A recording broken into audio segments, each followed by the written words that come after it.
A young woman disappears after visiting a man's apartment in Cranston. Days later, a fisherman spots something drifting beneath the surface of the narrow river. Inside a sealed sleeping bag, the body of 24-year-old Debra Stone. Her wrists bound, a cinder block tied to her ankles.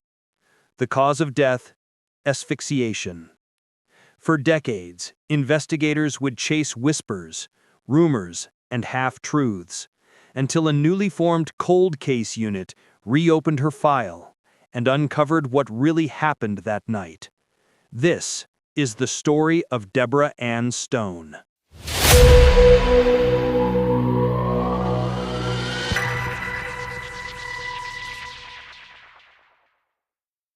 When detectives arrived at the scene, the water was still, the shoreline quiet, but something unusual caught the officers' eyes.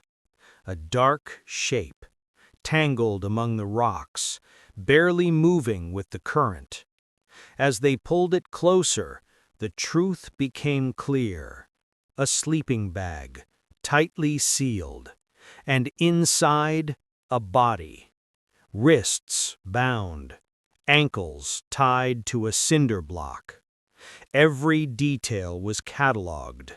The knots, the impressions left on fabric, tiny traces of material clinging to the body. Investigators noted the precision. Someone had wanted her hidden, weighted beneath the tide. Yet despite the attempt to erase the evidence, one piece survived, silently speaking for itself. Detectives began reconstructing Debra Stone's final hours. She had last been seen entering an apartment in Cranston belonging to Robert D. Jeremiah, a man with a known history of violence and drug activity. Witness statements were conflicting. One claimed he had seen Debra motionless in the apartment, struggling to breathe. Another recalled a second person helping move her body. Investigators attempted to corroborate every account, but memories had faded and credibility was questioned.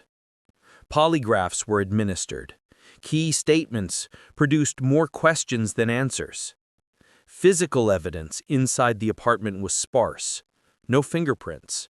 No forensic trail connecting Jeremiah directly to the crime. Days turned into weeks, weeks into months. Despite every lead, the case began to stall. For Debra's family, the unanswered questions lingered. A void that would not be filled for decades. The case file sat untouched for decades. New detectives rotated through the department, each reopening the file with the same question: who could have done this? Evidence grew older, witnesses faded from memory, and the trail grew colder with each passing year. Without DNA databases or modern forensic tools, leads ran dry. Interviews yielded fragments of recollection, but nothing conclusive. The investigation, once active and urgent, had slowed to a standstill. But the truth never really disappears. It waits for someone willing to uncover it. Decades later, a newly formed cold case unit reopened Debra Stone's file. Every photograph, statement, and piece of physical evidence was re-examined under a modern lens. Investigators identified a trace of bodily fluid on the carpet from the apartment where she was last seen, a detail overlooked in the original investigation. Witnesses were re-interviewed.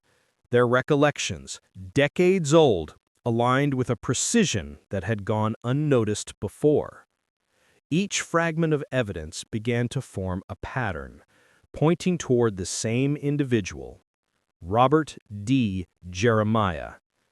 It was the clue no one noticed for 40 years. As detectives pieced together the evidence, a pattern began to emerge. Other unsolved cases in the region shared similarities. Young women, vulnerable, found in secluded areas, often near waterways. Locations, timelines, and circumstances all pointed to a disturbing consistency. The realization was chilling. Debra Stone's murder was not an isolated incident. Each detail, each piece of evidence fit into a sequence that had gone unrecognized for decades.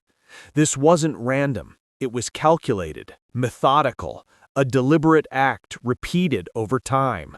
After decades of uncertainty, investigators concluded that Robert D. Jeremiah was responsible for the murder of Debra Ann Stone.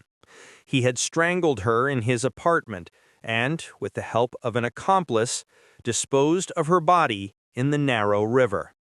Jeremiah died in 1995, beyond the reach of prosecution, but the investigation finally established accountability. Evidence, carefully preserved and re-examined, had revealed the truth long hidden. For detectives, the case proved that no investigation is ever truly closed. For Debra's family, it was the clarity they had waited over 40 years to receive. Justice may have come late, but it came. Some crimes fade into memory. Others refuse to be forgotten. Debra Ann Stone's story was one of silence, of evidence overlooked, and of a truth waiting decades to be uncovered. Tonight, her name is remembered, her story finally told.